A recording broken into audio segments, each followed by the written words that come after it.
मैं वेटिंग में से सबको एडमिट कर दिया।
नमस्ते सर।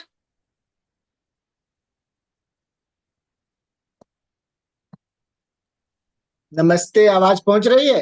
हाँ जी सर। आपको ठीक। पहुंच रही है सर मेरी? हाँ हाँ, बिल्कुल बिल्कुल।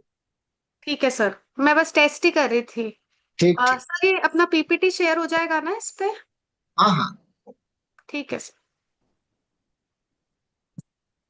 So very good afternoon, sir, and respected ma'am. Good afternoon. We are very glad to आप ज्वाइन हुई हैं। बहुत दिनों बाद मैम आपसे मुलाकात हुई है। मैम पिछले साल अच्छा, मैं आया था मैम आईएसएल में, तब आपसे मुलाकात हुई थी। आप दोबारा आओ अब। अगर टाइम हो गया तो जरूर आओ। सर तो सर आते हैं, सर के साथ आओ जैसा ना। मैं आते रहते हैं सर। बिल्कुल सर, मैं सर तो जी जी बिल्कुल आऊंगा मैम।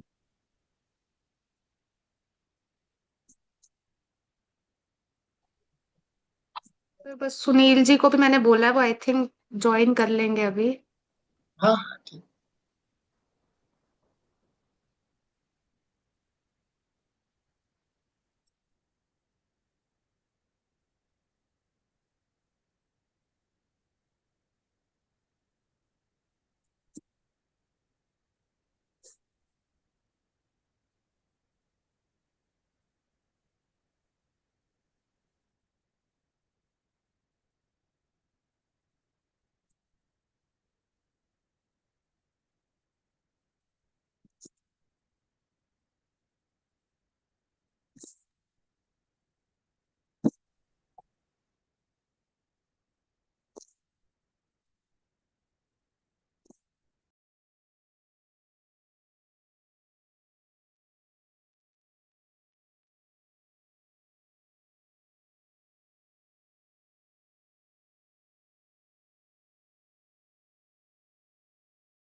अभी आना नहीं यहाँ पे।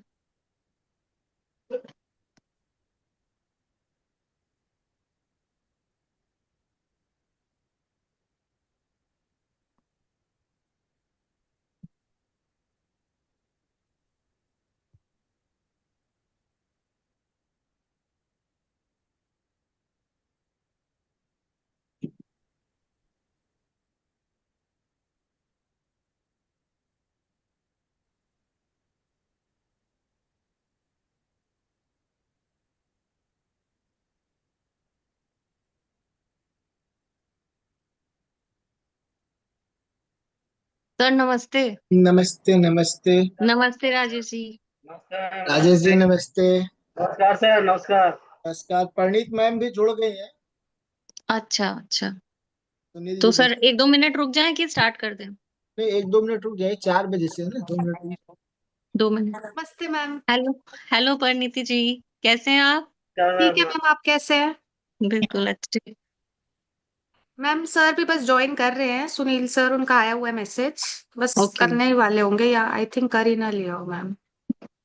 ओके, चेक कर लेते हैं मैम।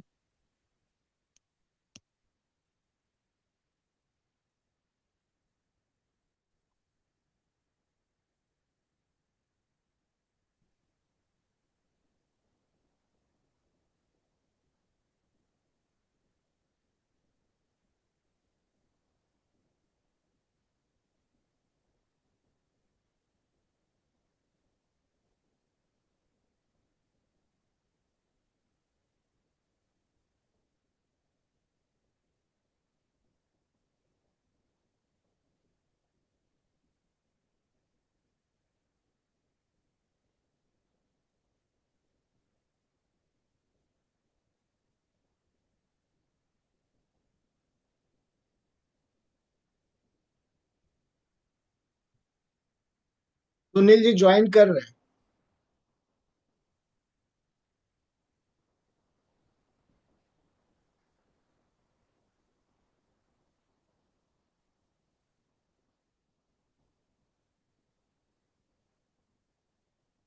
सुनील सर आप ज्वाइन कर लिए ना?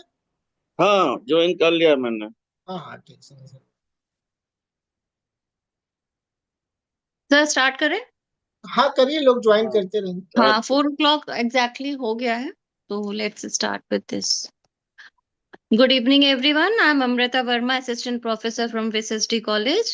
It is my privilege to welcome you all to today's webinar organized by Current Law Forum on the very relevant and contemporary topic, that is Digital Personal Data Protection Act 2023.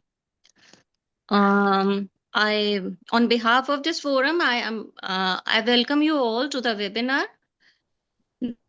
The founder of Consumer Law Forum is also with us, that is Dr. A.B. Jaiswal, Professor A.B. Jaiswal. I extend my greetings to sir.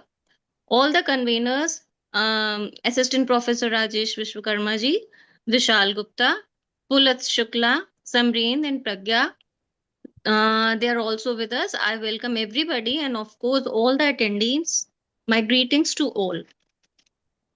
The Current Law Forum was founded during the challenging days of COVID-19 pandemic by a dedicated group of law teachers with the noble objective of continuing the dissemination of legal knowledge even amidst global disruption.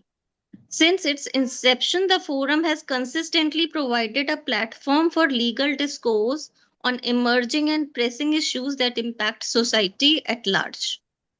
In keeping with this spirit, today's session focuses on the DPDP Act, that is a transformative piece of legislation that aims to protect the digital privacy rights of individuals while balancing the need for innovation, governance, and accountability in the data-driven age.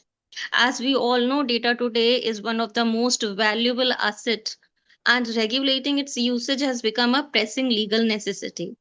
We are honored to have today, we are honored to have with us Dr. Parneet Kaur and Dr. Sunil Agarwal, sir, who will help us understand understand the objectives, key features, implications, and challenges associated with the DPDP Act. And without further delay, I would like to call Pragya Shrivastava to proceed further. And once again, I extend my warm welcome to each one of you. Pragya. Thank you so much, ma'am. Good evening, everyone. To take this event further, first of all, I would like to call upon our first speaker, that is Dr. Paraneet Kaur. Now to give a brief introduction about her. Dr. Paraneet Kaur is an assistant professor at the Indian Society for International Law, ISIL, New Delhi, and post coordinator of the postgraduate diploma in intellectual property law and international trade law. Now, she is also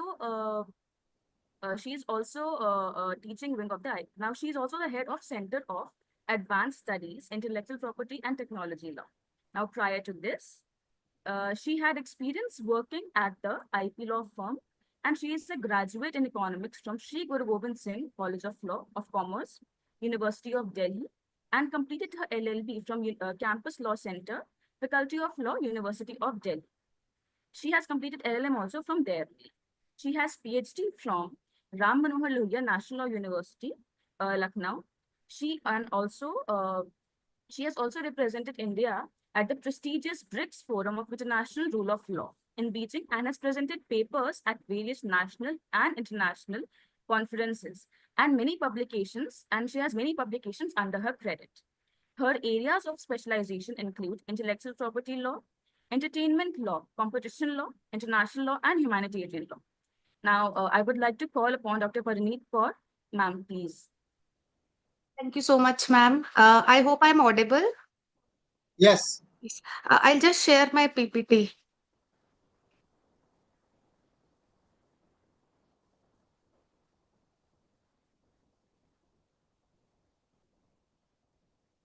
आपको को host बनाओ तब आप कर पाओगे। Yes sir, एक बार यह बना दीजिए, उससे होगा आई थिंक। विशाल, एक मिनट।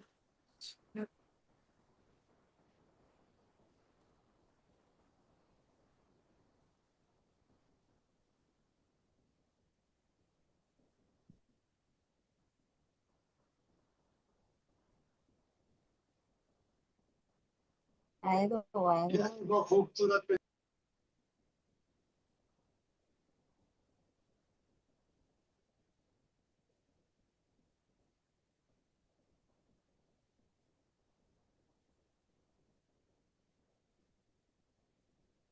आप देखो, आप बन गए हो। सर आ रही है मेरी पीपीटी, आप एक हाँ बार हाँ देख हाँ, लीजिए। आ गई आ गई। आ रही है ना? Yes, ma'am. Yes, ma'am. It's coming. It's there on the screen, ma'am.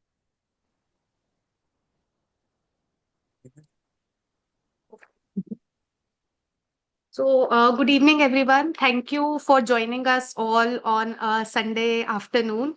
And I would first of all thank Jaiswal sir, Amrita ma'am, and the entire team. Vishal sir is also there, Rajesh sir is also there, for inviting me and Sunil sir to discuss about this very important topic. And I will be dealing with the origins of the DPDP Act, like what led to the formation of the Act. And Sunil sir will be discussing the specific provisions of the Act. So to begin with, it is very important to discuss why is data important in a digital economy. So before that, we need to understand what is data. So if I see I have collected some data, what does that mean? So data is any information which can be collected, which can be stored, which can be processed, or which can be ultimately analyzed also. So it can exist in two forms. Data can be structured. Structured like proper databases are there of particular entries. So if certain numbers, text, audio, and video are collected in a particular database, then that is known as structured data. And data can also be unstructured, like if you are posting something on your social media or anything which is informal, that is unstructured data. So in digital context, if you want to see certain examples of data, it can be like temperature readings from the sensors, that is also there. Then, as I mentioned, social media post, or if you're doing any transactions online, then data of that also is digital data, or certain satellite images, that is also data. Also, for our context here, we have to deal with personal data. So personal data, if you see, is a subset of data. So if there is data, there is a category of data which is known as personal data. So personal data means any data which relates to an individual's, or it can be used to identify an individual, whether directly or indirectly. In the DPDP Act, personal data means any data about an individual who is identifiable. Identifiable basically means it should relate to a natural person, okay, who can be identified, or in relation to such data. If you have to see the relation, what characteristics are reflected of that natural person, like the behavior of that person, the decisions that person makes, probably as a consumer preferences. Also, what is identifiable to that person in relation to that person comes from, like, if he does any online shopping, what are the preferences? And if you like shop on Amazon, you see, if you shop for a particular product, you'll get your preferences there. So that is how data is stored and analyzed. So examples of personal data is your name, your address, your phone number, your Aadhaar card details, your PAN ID details, email ID, biometric data, your health records, or your financial information. If you do any browsing online, that history, your location history, like if you are signed in on particular apps and you have switched on the location, so location history is also your data. Also, there is another subset of data which is sensitive personal data. So earlier, not in the DPDP Act, but before drafts of DPDP Act, which were ultimately withdrawn, we'll see. In that, there was a specific category of sensitive personal data. So sensitive personal data is maybe a biometric data or genetic data or your religious or political belief or health data. So all these sensitive personal data was included in the earlier drafts, but in the current DPDP, there is no special treatment for sensitive personal data. So there is no specific provision on sensitive personal data, but there are certain characteristics, like there is a significant data fiduciary, which might, I think, Sunil sir will deal about it. So if they are handling a certain case of data which is very sensitive, they have to adopt special treatment, different compliance mechanism for handling those sort of data. Sorry. So data here in the DPDP Act, we are only concerned about personal data. So moving on, what is the important?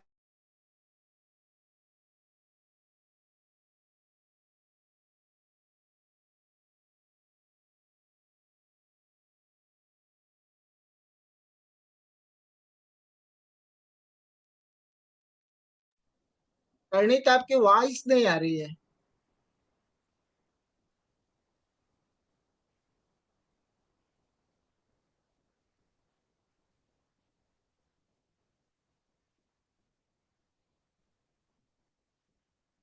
Parineet आप तक आवाज पहुंच रही है?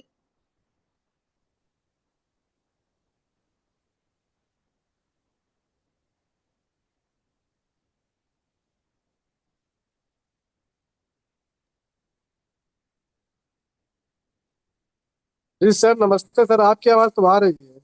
हाँ, हो सकता है कोई नेट का प्रॉब्लम आया, मैं फोन करता हूँ।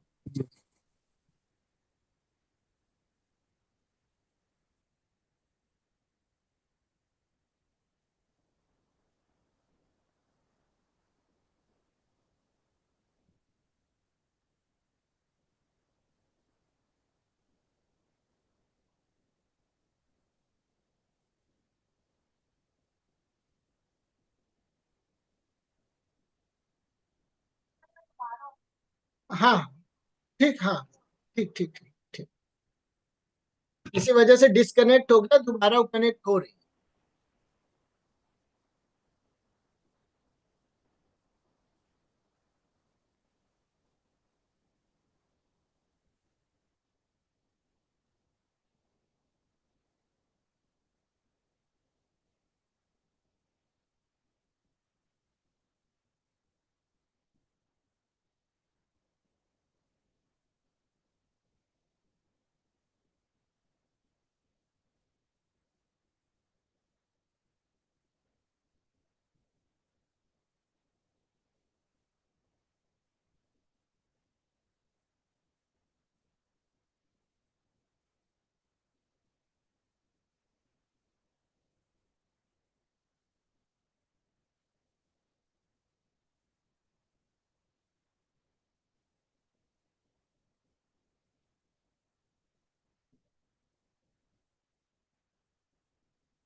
आप दोबारा वो जुड़ गए, बस 1 मिनट में हो जाएंगे।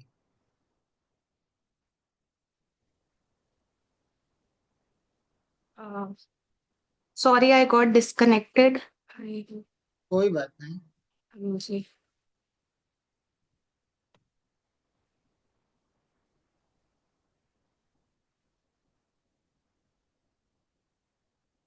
Yes, as I was discussing, what is the importance of data in digital economy? So any sector, whether it's businesses, whether it's government, whether it's IT sector, e-commerce, fintech, they can't operate without a proper data analytics. So, and if you have to analyze the value of personal data, you have to see how the consumers behave, their behavioral pattern, their locational history, their records, health records, their previous shopping experiences, consumer preferences. So all these things have to be analyzed to see how your business will run in an efficient way. But also a turn side of that is if you have that data, the consumer or people like us, we become more vulnerable to getting that data misused. So we require one framework where everything like our personal data is protected. Also, with the rise of internet, like India has over 850 million internet users. We are second in the world after China, and it is the world for growing digital economies. Various initiative as Digital India, Aadhaar Card, UPI, various online educational platforms, they add to these mass digital services. Also, we have data disposal with us at a very low cost and even reaching to the rural part of the country. So, data is routinely collected. We don't even know where our data is going. So, data breaches have become more common. Okay, with telecom companies collecting our data, banks collecting our data, hospitals collecting our data. Obviously, we are giving consent to it, but in some cases, we don't even know that we have given our consent for it. So, there is a need to have a proper regulatory statutory body with us. So why India needed a standalone data protection law? Because there were a large amount of legal gaps.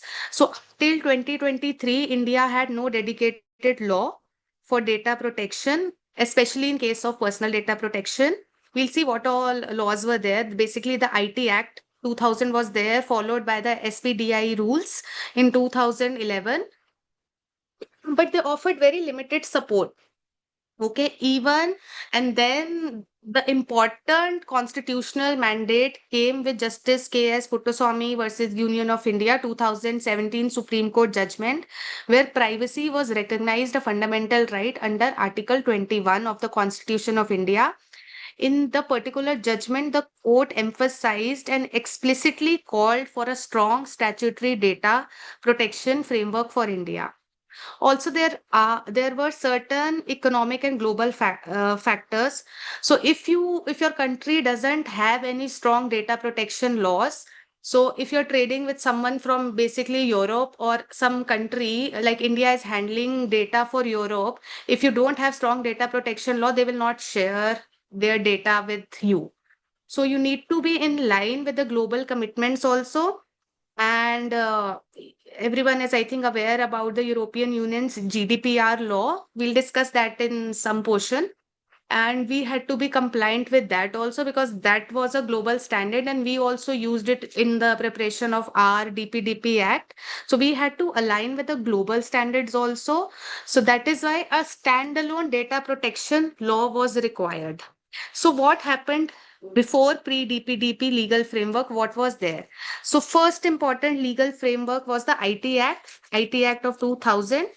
And the important sections were Section 43A and Section 72A.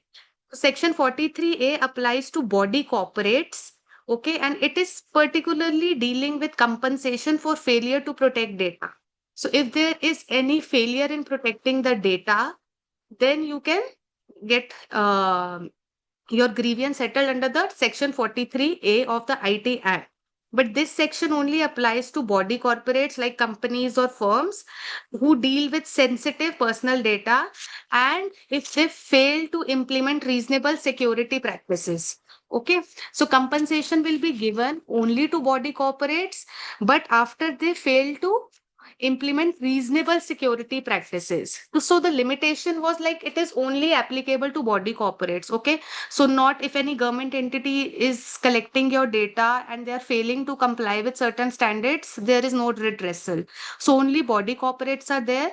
And what's reasonable security practices is given, but it is not defined. It is very vague. And whatever was prescribed by the government in a particular case was to be considered as reasonable security practices. Also, Section 72A was punishment for disclosure of information in breach of lawful contract. So this provision was particularly criminal in nature and was restricted to contractual breaches. So it penalizes service providers or intermediaries who disclose personal information without consent or in breach of a contract. Okay, with the punishment was 3 years of imprisonment or fine. So the limitation of section 72A was it did not apply to all sort of data sharing or processing, and it was like very narrowly constructed, only focused on the breaches, contractual breaches. Then these SPDI rules, these rules were notified under section 43A of the IT Act. SPDI means sensitive personal data or information rules. Okay. So these rules defined sensitive personal data, which included passwords, financial information, health conditions, and biometric data. So it prescribed conditions for collection, transfer, or disclosure of the data, and it required prior consent for collecting the sensitive data. Okay, so again, the limitations what it was only applied to body corporates, no independent data protection authority. So if there is a requirement for enforcement of these rules, there was no authority, and no user rights were also prescribed. So it was not focused on users, it focused on compliance procedures more. Okay, and no mention of the cross-border transfer also of SPDI rules. So there were certain, then if you see this pre-DPDP legal framework, what was the limitations? So all these provisions were there, which were very fragmented. Okay, no single personal data focused statutory body or rules were there. So also there was mandate under the Puttaswamy judgment also to have a comprehensive mechanism where the personal data breaches can be dealt.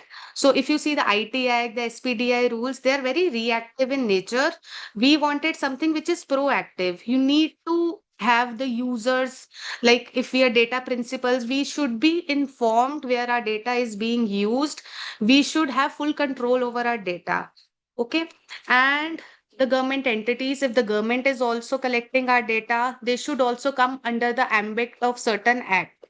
So in also in Justice Puttaswamy versus Union of India judgment, the court observed that informational privacy is the facet of right to privacy and requires protection in digital age. So Puttaswamy judgment also stressed the need for robust data protection law to safeguard the citizens from arbitrary state or private surveillance. So covering both body corporates as well as government entities as well. So this is the timeline of legislative development. It is very important to study the legislative development, what led to the passing of the DPDP Act, because at various stages, the draft were also withdrawn, a new draft was introduced.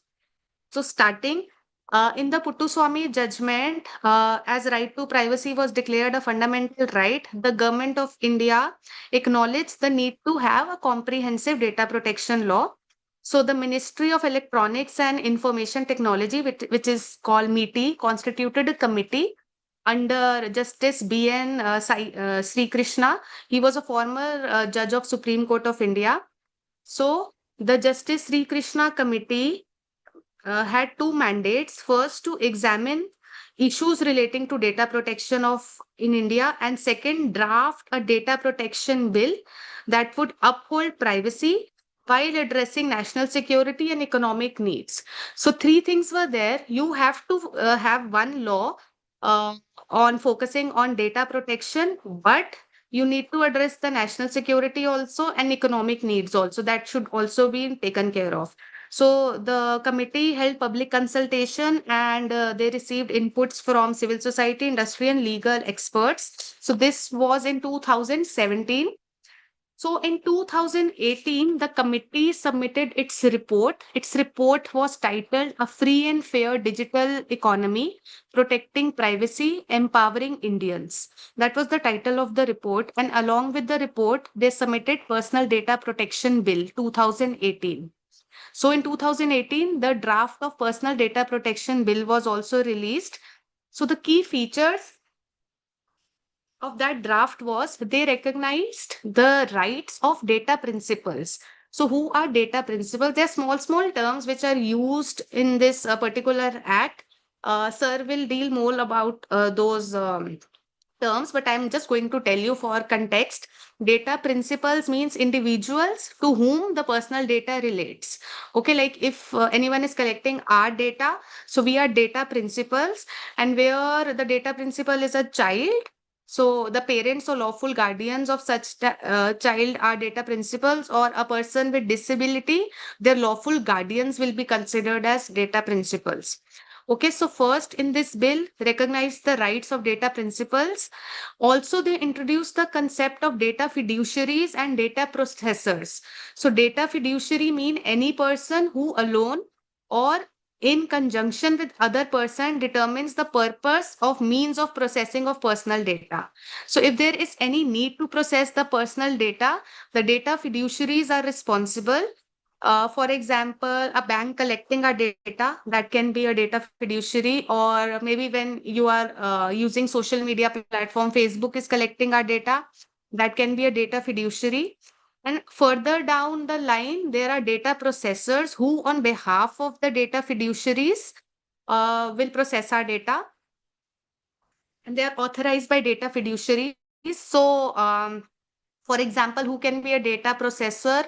For example, a bank has a vendor who will process the data for them, authorized vendor. Or for example, in cloud, there are cloud service providers. They can also be the data processors. So the data principles were there, data fiduciary was there, and then they introduced a data protection authority, and they proposed localization of data. Data localization is a concept where the data of a particular country's citizen should be collected, stored, or processed inside that country only. Okay, so somewhere because of the increased in the infrastructure cost, if your country is not able to maintain your data, so they hire services which are not in your country, but the drafts included the requirement for data localization, that if you're collecting the data of Indian citizens, then it should be collected, stored in India only. Okay, so this was in the 2018 draft. So again in December 2019, the government introduced a revised version of this Personal Data Protection Bill of 2018. The bill was largely what was included in the 19 draft was they expanded the exemptions for central government. Central government had certain exemptions under the data protection bill. They were further expanded, and voluntary data localization was also included in certain cases, and increased penalties for non-compliance. Okay. So, due to the sensitive nature of this bill, this was ultimately referred to a joint parliamentary committee. So, from 2019 to 2021, for 2 years, the joint parliamentary committee submitted its report in 2021. It was initially chaired by Meenakshi Lekhi, and later it was by Mr. P.P. Chaudhary. They considered hearings and deliberations. So, it included uh, stakeholder consultations from tech companies, basically Google, Facebook, Twitter, civil society groups, and legal and cybersecurity experts and academicians as well. So the committee took around 2 years to finalize its recommendation and finally submitted its report in 2021. So the key recommendations of the 2021 JPC report was that the name of the bill should be changed to Data Protection Bill 2021, and it should include both personal and non-personal data. So what we were discussing in the beginning, that our Data Protection Act is for personal data, but the JPC, which submitted report in 2021, they wanted to include non-personal data as well. So government powers of exemption were retained. However, there were a lot of criticisms from civil society and tech companies that government should not be given so much of power. And they also enhanced the accountability of social media platforms. So the revised bill, which was there, was even more expansive than the 2018 draft. It had around 90 clauses, 90 clauses. So in August 2022, this PDP bill was withdrawn, and the reason given was that there were 81 amendments proposed, 12 recommendations made by the Joint Parliamentary Committee, and it was thought that we need a bill which is act which is more simpler, more focused, and more industry friendly. So we don't need 90 clauses for this act. We need something which is very focused and very concise. So in November 2022, draft DPDP act bill was released for consultation. It was shorter, it was simpler, it had only 30 clauses, and it focused exclusively on personal data. And it also introduced consent-based processing. Consent-based processing means the consent which is provided by the data principal must be free. It should be informed, specific, unambiguous, and capable of being withdrawn at any time. And the data fiduciary has to give a notice to the data principal, which should be a clear, accessible notice outlining that personal data is being collected for a specific purpose, and it should be used for that purpose only. Okay. And if it is being used for any other purpose, then data principal has the right to withdraw the consent as well. So this bill also created Data Protection Board of India, which was the enforcement body, and reduced government oversight and localized the regulatory design of the DPDP Act. So in August 2023, the DPDP Act was passed, and it was passed in Lok Sabha on 7th August 2023 and Rajya Sabha in 9th August 2023. And it received presidential assent on 11th August 2023. So it was the first comprehensive data protection act which had rights for data principals like individuals, obligations for data fiduciaries, establishment of data protection board, obligations and legal basis for cross-border data transfers, and penalties for non-compliance up to rupees 250 crores. So the key drivers for reforms, as we studied, was the criticism which was received for the bill, which was in 2019. It was very complex, 90 clauses, various amendments, excessive government exemptions were there. So it was not taken well with the industry. Also, the industry feedback, I think, basically led to the withdrawal of this bill, because there were various startups and various MSMEs which actually were not very happy with the 2019 draft, like requirements such as appointment of data protection officers or maintaining records of processing, grievance redressal systems. So if you see, for a startup, it was very difficult to maintain these things, and compliance costs were very heavy for them. Okay, and global tech players also, global tech players like Google or Amazon, they had concerns with regards to cross-border flow of data. And comparisons was also drawn with the EU GDPR. It was heavily I would not say copied from GDPR, but it took heavily from the GDPR, European Union law on data privacy. But it had to be suited to our country's need also, and our diverse data also. So that was why we needed a very simpler principle-based framework. So as you know, the consultative process which took place, industry bodies, civil society, academia, everyone were consulted for the making of this DPDP Act. So industrial bodies like NASCOM, FICCI, they basically gave their views on clarifying the cross-border data transfer. Civil society members and advocacy groups were largely focused on they wanted a clear grievance redressal mechanism. Academia and legal experts like Sunil sir is also there. They focused on judicial oversight, and they needed to define key terms like what is consent, what is public interest. All these have to be defined. So on Google, Amazon, or Paytm, they suggested that again they wanted cross-border clear terms on cross-border data transfer.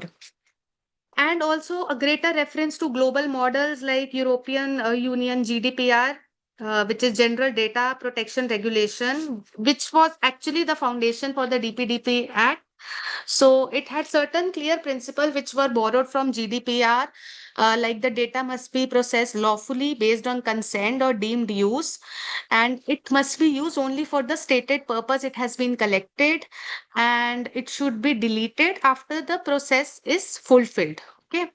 And the data fiduciaries are responsible for compliance, and if there is any mishandling or data breaches, the principal has right to access correction and erasure of the data also.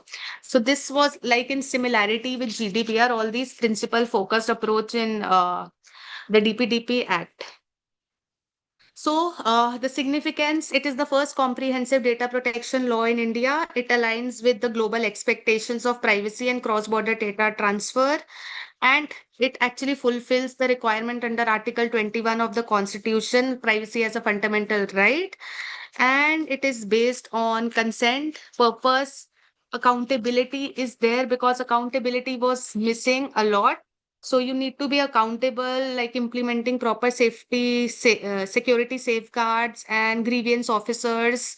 So you know where to go. Data Protection Board is also there. If you need to enforce certain thing, you can go to the Data Protection Board also. And so this is a foundation for Digital India Act and tech regulation.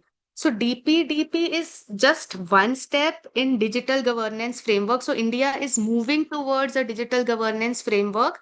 So as you know, there is a draft Digital India Act, which is in consultation right now, and which is like has to repeal the IT Act 2000 because it has to take into account intermediary liability and AI, artificial intelligence, and everything. So, under the broader digital governance framework of India, DPDP Act will be there. Then Digital India Act will be there, which will replace IT Act, and National Data Governance Framework Policy is also there. So National Framework Governance Policy will deal with non-personal data because DPDP Act is dealing with personal data protection. So entire digital governance framework is there. All these sub-acts will be there to promote our digital culture. So, to conclude the origin of the DPDP Act, I would say that India's journey from IT Act to DPDP Act actually reflects like we are more prioritizing the digital data, and we are focused on 21st century digital data challenges like protecting the individuals and also enabling the startups, and also enabling the startups, and in the same way regulating the big tech companies also.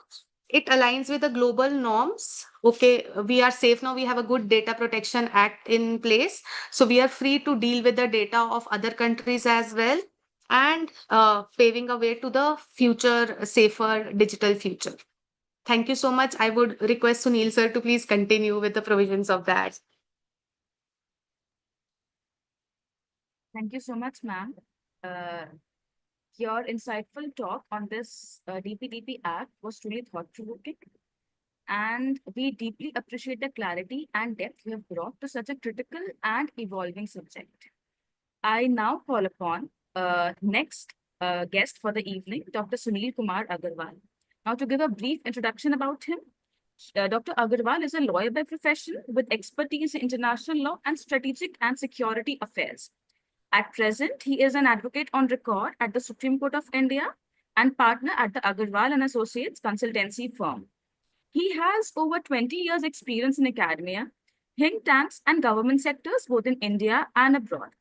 Over span of his professional career, he had served as a joint director at National Security Council Secretariat in PMO, He has been a consultant, associate fellow at National Maritime Foundation, research assistant at the Hong Kong Polytechnic University, and research fellow at Center for International Law, JNU, and many other places.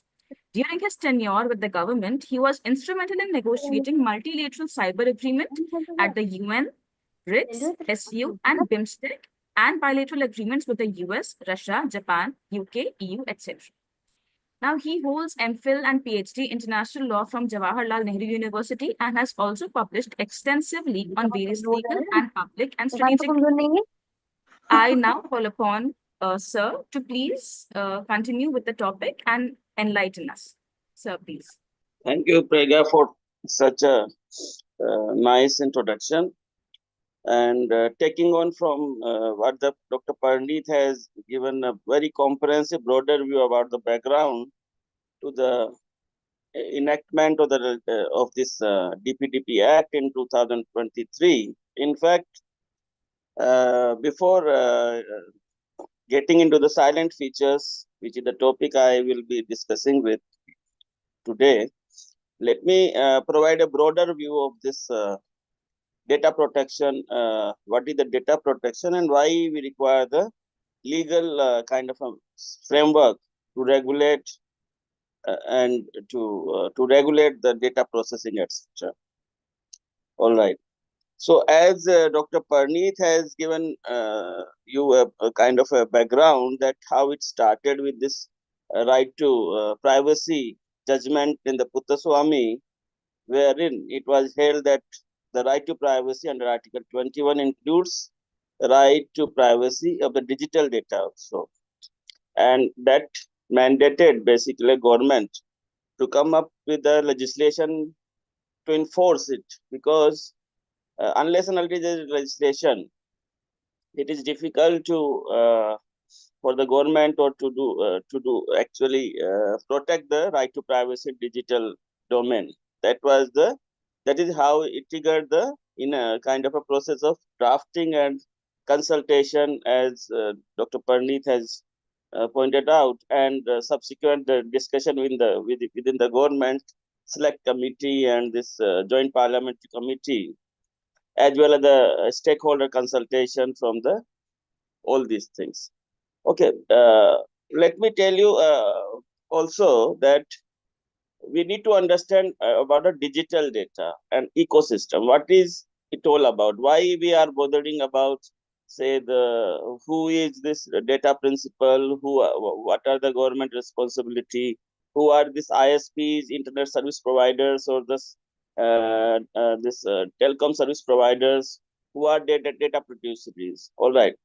So when it comes to the stakeholders in the digital domain, we all are, availing this facility. Today also, our discussion on this topic is through this video conferencing, and that is enabled by all these ISPs and telecom service provider, who are basically something, and the big five, as we know, are Google, Amazon, all these big companies, which are generally from American-based companies, who are kind of now known as the big five tech companies, who are collecting, who are processing, who are storing also in the data centers. So there's a concept called data center, which basically wherein all the data is not only the written format.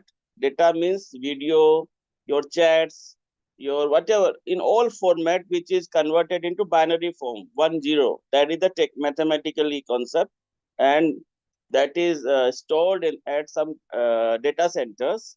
And then we have this something called internet ecosystem, wherein through submarine cables we are interconnected. All the continents have been interconnected with the submarine digital this cables. And we have service providers like Airtel, Geo, all these big companies who are managing these, submarine cables at various points, say at Mumbai, Chennai, other places, and which allowed us to connect with the other, all the internet's kind of a system. And this is basically technical. We are not discussing today the technical aspect. We are discussing about the data which are processed, stored, and used for whatever purposes by all these big tech companies who are collecting our personal data. These tech companies are not generating these data. Data are being generated by individuals, persons like we, individuals like me or you also. Whenever you subscribe or you put any information about yourself on say WhatsApp or say any Google, Gmail, etc.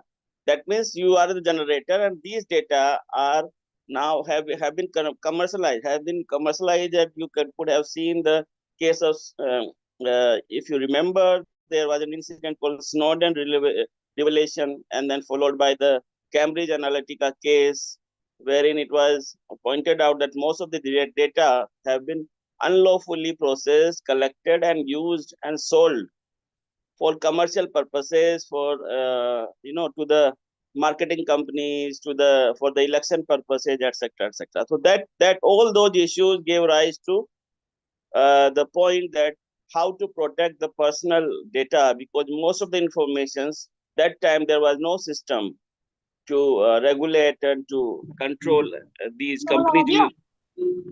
All those things were there. So that is the background, that why the data protection in the digital format was important, and that gave rise to the issue of the privacy, because privacy is something which is personal, and there are so many information that we put on the internet, in various form, which if it revealed, it goes to the wrong persons, it could be misused, it could be used for so many other purposes.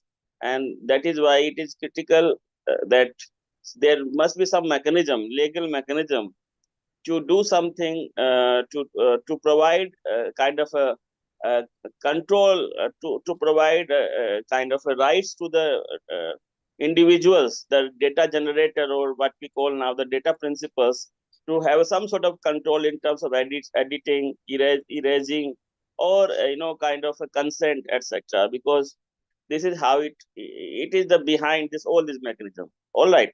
So let me just come back now to our DPDP Act, which is the part of the discussion today. So I just wanted to give this background so that you understand why this intermediary like internet service providers or the telecom service providers like Google, Geo, all these big tech companies like Google, all these are important, and the individuals' rights are important, and this is what done the background of the Swami judgment, which gave prominence to the enforceability or implementation of the right to privacy in digital domain. All right. So from as Dr. Parneet has mentioned, from 2018 onwards, there were attempts by the government to draft, to discuss, and to come out and to adopt it to the parliament, because ultimately the laws are made in the parliament, and that is sometimes through consensus, sometimes through the voting also. So various drafts were prepared. I was part of that time. I was working in an SCS, so I was part of all this discussion. I remember there were many kind of objections from the intelligence community especially, and we used to have a meeting with them. There were a number of objections to provide them exemptions. So that was the primary reason, the various drafts were, kind of not were amended or subsequently not adopted. And there was a large kind of pressure from these big tech companies, especially the American-based companies, Google, Amazon, all these companies, because there was an issue of data localization. That also became very prominent as our drafting process proceeded further. Why this data localization? Data localization pertains, as I mentioned, this data are stored in data centers. All right. And generally, these companies, big tech companies, they are collecting data from India or some other part of the country, but they store this data in the data centers which are located in US, California, etc. All right. So that is an issue of jurisdiction. Okay, because these are the American registered companies. They are not Indian companies, though they operate in India in various form. But Indian government do not have a kind of a complete control because they do not come under the company's laws, etc. And that is why they do not come under the license regime under the DOT, Department of Telecommunication.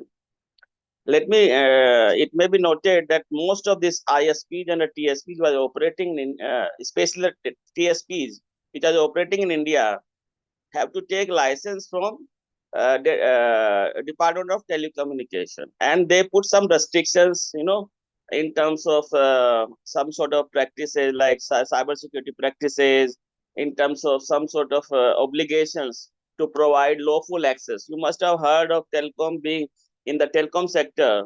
Sometimes the telephone tapping is there, so that is done because these agencies have been given lawful access for interception, etc. So those issues were there. All right. So okay, I think this is just. I think we can start with this DPDP Act now. So finally, this without all these objections from all the big tech companies about the data localizations, government had to adhere. In fact, the initial stand of the government was that all these companies require data to be localized because we have a kind of a because these data are generated within the country and they cannot be taken out, because in what happens in many times in terms of terrorist attacks, etc., when you require access to the data, since they are located outside, they are stored their data outside, it is difficult to get the data, because the only process to get the data from these companies that time would be to get the letter of regulatory from your local court, which has to be executed in the foreign court.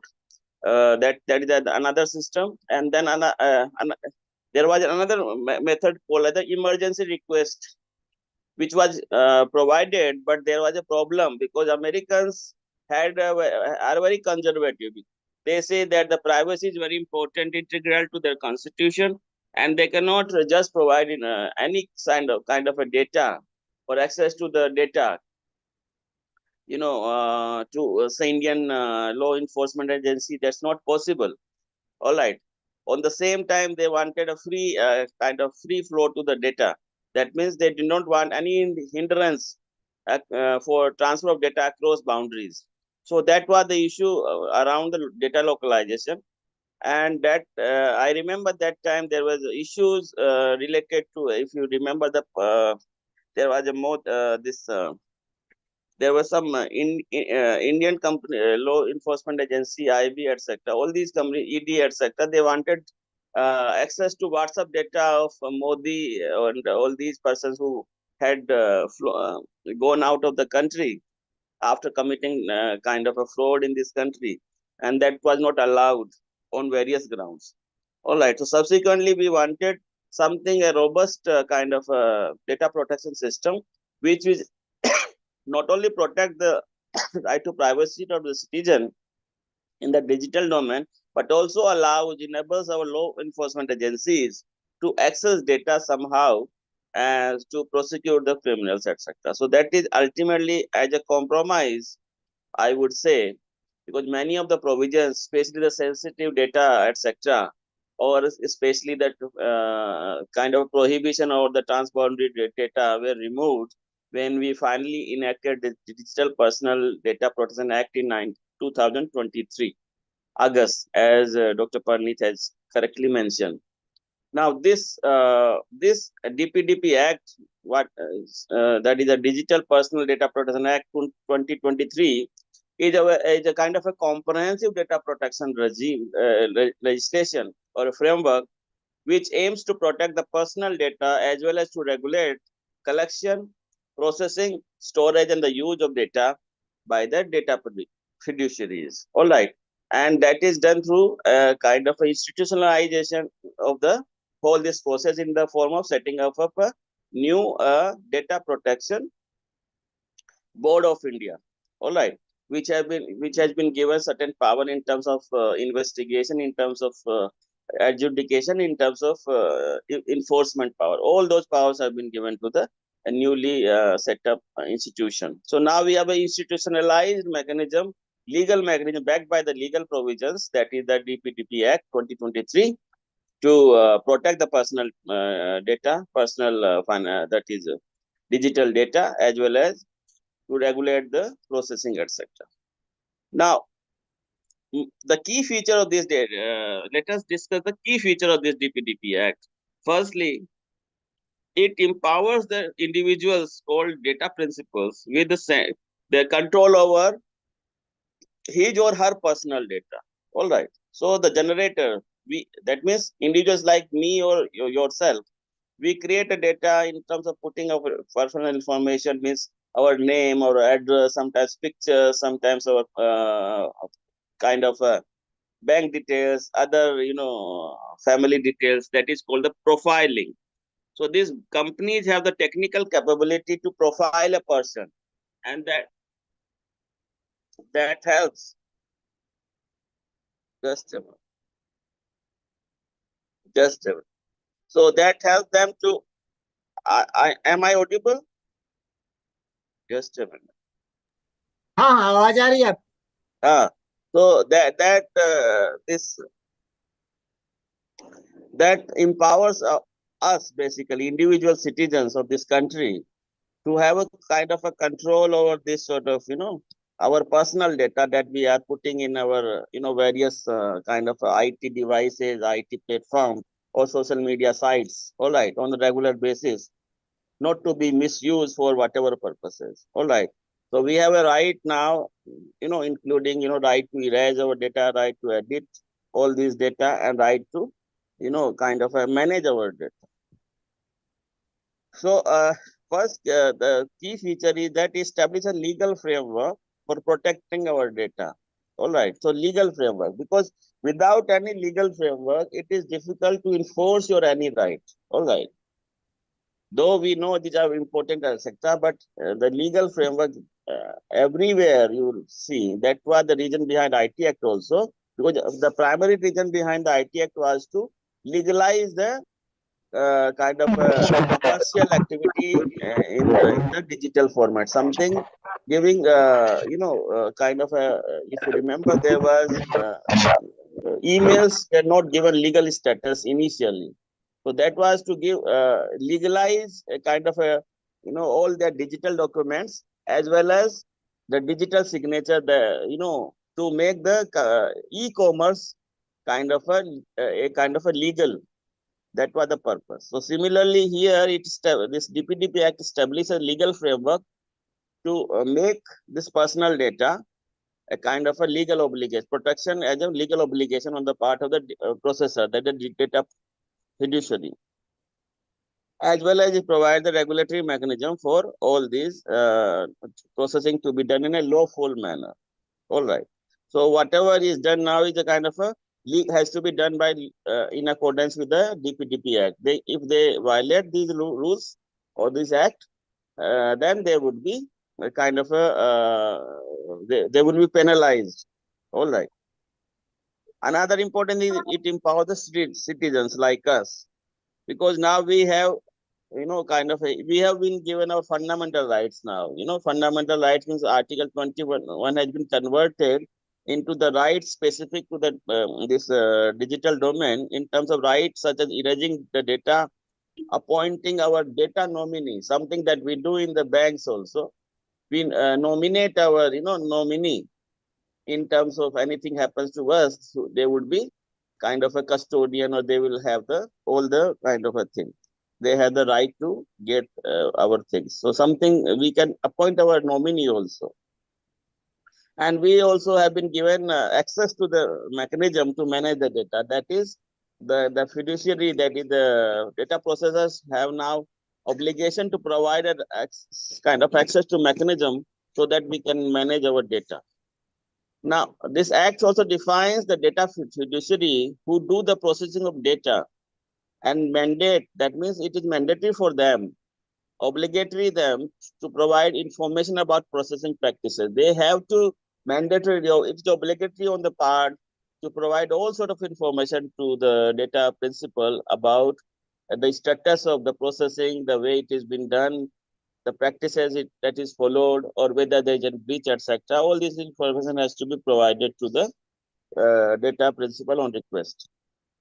Now, the consent management is also important, because what has happened earlier, most of these companies, big tech companies, were collecting data from the various platforms without any hindrance and without the consent of basically the consent of the individuals or the data principals. So now we have the consent managers. These big tech companies have to have a kind of a consent managers who act as a single point of contact for data principal to manage their consent, including giving and withdrawing the consent. You can withdraw. That means now we have the right to withdraw consent also. If suppose if it is they are giving our data to some, then they will inform, take our consent, and provide us information also the way it will be used, for the purpose it will be used. All right.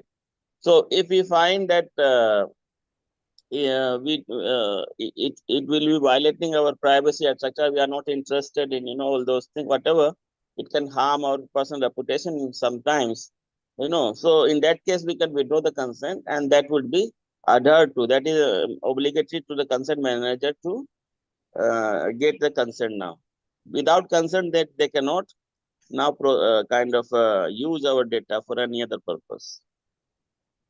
They cannot even process the data. Another requirement now is the data breach notification. It requires the data fiduciary to take necessary measures to address data breaches and notify the data principal, and mechanism for grievance, set up the mechanism for grievance redressal. Zeb County is now connected. Because, as we know, though the companies process data, they store the data, but there are many, kind of a cyber threat could happen. There could be some sort of data breach, because of, so many technologies now available. Somebody can breach your data for whatever purposes. So that notification about the data breach has to be given to they have to notify to the data principal as well as to the newly set up Data Protection Board of India. All right. Now, one more important thing about this DPDP Act is the exemptions, which is very important. Earlier, as you remember, Dr. Pandit, you were talking about, the requirement of the law enforcement agencies, for collecting data, etc., etc. So as I discussed, there were so many objections, so many reservation of these law enforcement and intelligence agencies. So ultimately, now this provision was made that these agencies will be notified, and through notification, they would be exempted from the provisions of this DPDP Act. That means they are not required to take consent from the data principal, nor they are required to tell them about the use, etc., etc. They have been exempted. So these agencies have been government agencies like the IB, RO, NIA, all these agencies have been exempted from the obligation of the DPDP Act on the ground of national security, or for the purpose, because they are saying that they cannot disclose it on the ground of national security, law enforcement, because they can say that, they are collecting this information because there could be some sort of flash incident that happens, and they are tracking some information that could lead to law and order situation.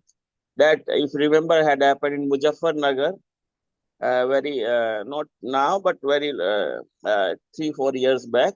Muzaffar incident, if you remember, the rights. So that to take care of that or to prevent any sort of crime or terror attack. So that is exemption have been given to these government agencies, especially the intelligence and the police agencies. All right. Now, one important aspect of feature of this act is the DPDP Act is either defining the significant data fiduciary. So earlier, as Dr. Pandit said, there were kind of a number of classification about the data fiduciary, but now we only have the significant data fiduciary as a kind of a class, a different class with a kind of a higher obligation in terms of enforcement of this right to privacy. All right. So these are called the significant data fiduciary who have to handling large volume of data.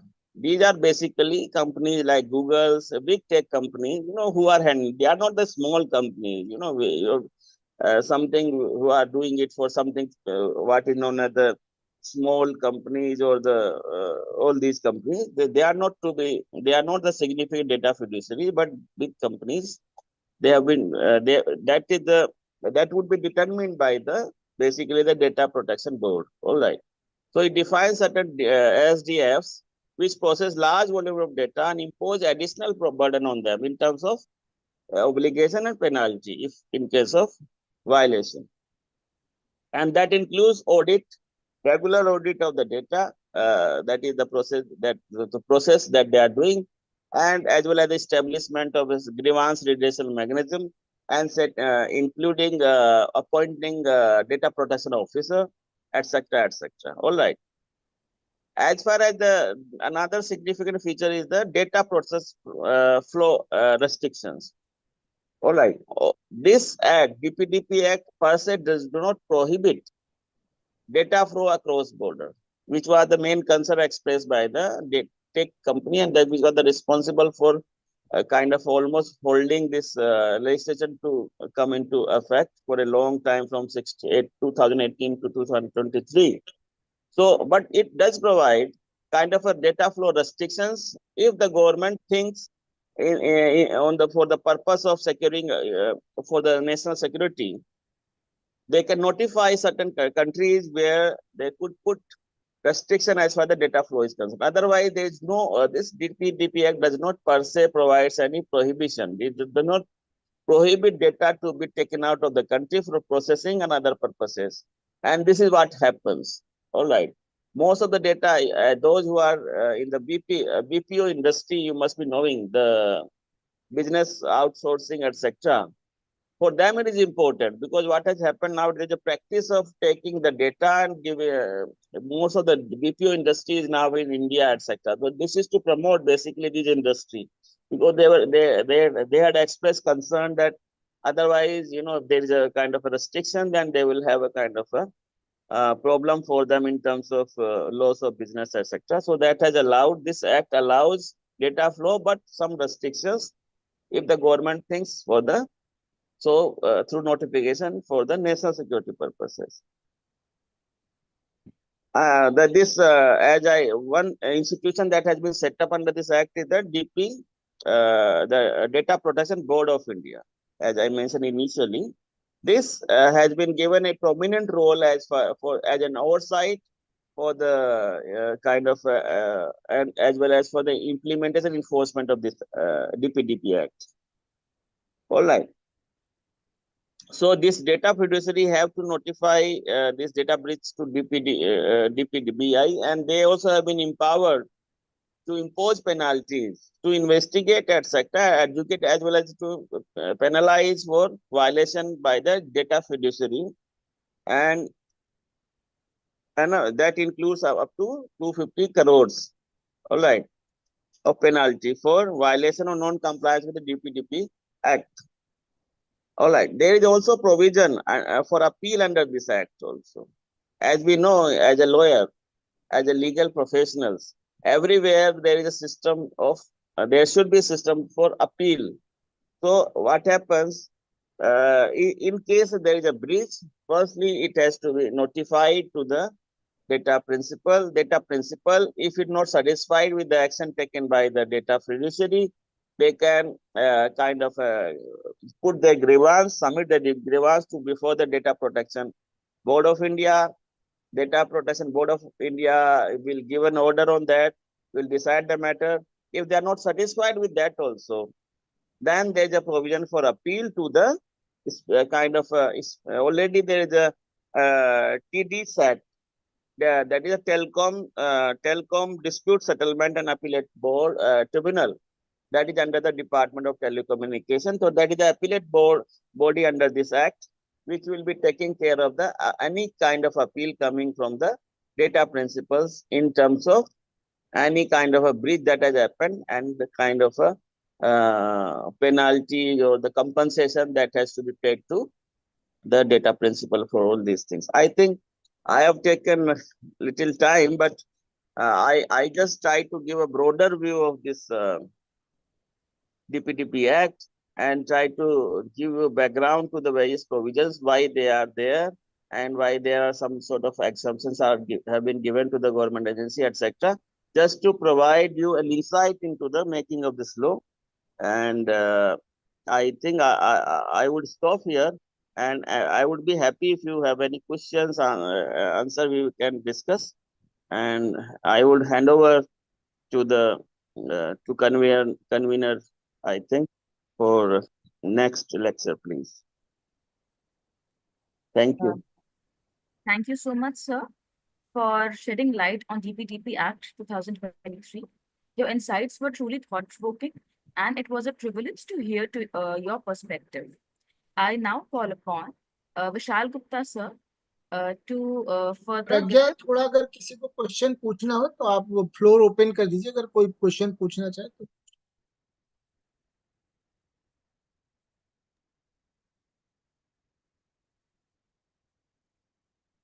If anyone has any question, you can please ask.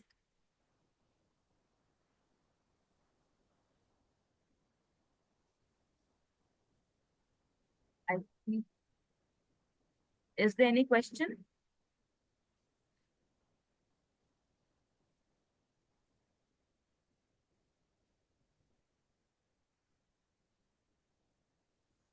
ठीक है, बुला लीजिए विशाल।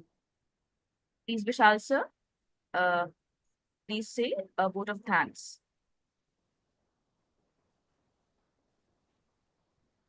Vishal, sir. Okay, sorry, ma'am. It was mute. Good evening, everyone. Myself, Vishal Gupta, Assistant Professor, Law Department, University College, Kanpur. It is my great privilege and honor to deliver the vote of thanks on the behalf of Current Law Forum at the insightful webinar on the silent features of the Digital Personal Data Protection Act 2023, DPDP Act. First and foremost, I extend my heartfelt gratitude to our distinguished speaker, Dr. Parneet Kaur Ma'am, Assistant Professor and Head of Center for Advanced Studies in IP and Technology Law, ISIL, and Dr. Sunil Agarwal, Sir, Advocate on Record and EC Member, ISIL, for enlightening us with their expert, insightful, and the deep understanding of this very critical subject. Your words have truly value added to our knowledge.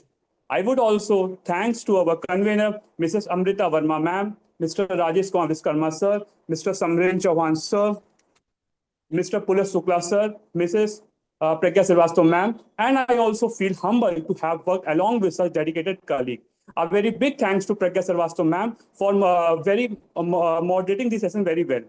I special word of appreciation goes to our organizing committee, Professor A.B. Jaiswal sir, who is the founder of a Current Law Forum, Mr. R.C. Diman sir, Dr. Anand Dwivedi sir, Ms. Koski Trivedi ma'am, whose constant support and this smooth execution on this event.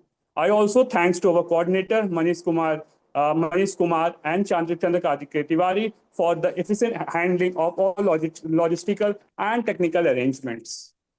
And most importantly, I have a big thanks to all our participant, student, faculty member who joined us through YouTube and Zoom platform.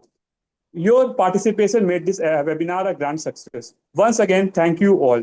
Wishing everyone a big wishing everyone the very best academic and professional journey. Jai Hind and thank you all of you. विशाल वो share कर दीजिएगा। Okay sir, करते हैं। Okay sir. Thank you. Thank you, Sunil sir. Thank you, Pranit ji. Thank you, sir. Thank you. sir. Thank you. आता हूँ दिल्ली तो मुलाकात होगी। Yes, sir. आइए। Yes, please. Check. Okay. Thank you, sir. Thank you. Thank you so much, ma'am and sir, for a valuable session. Thank you, sir. Thank you, ma'am. This is where just I want to say something. This is a very important development happening, and we have this DPDP rules also are being in the frame being framed. So I think some of you can take up those issues also. Sure, sir. Yes. Okay. Nice. Thank you. Thank you. Okay.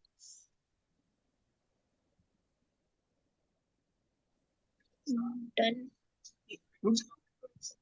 एक meeting बंद कर दी जाए अब। Thank you for such a valuable meeting, sir. Thank you भैया।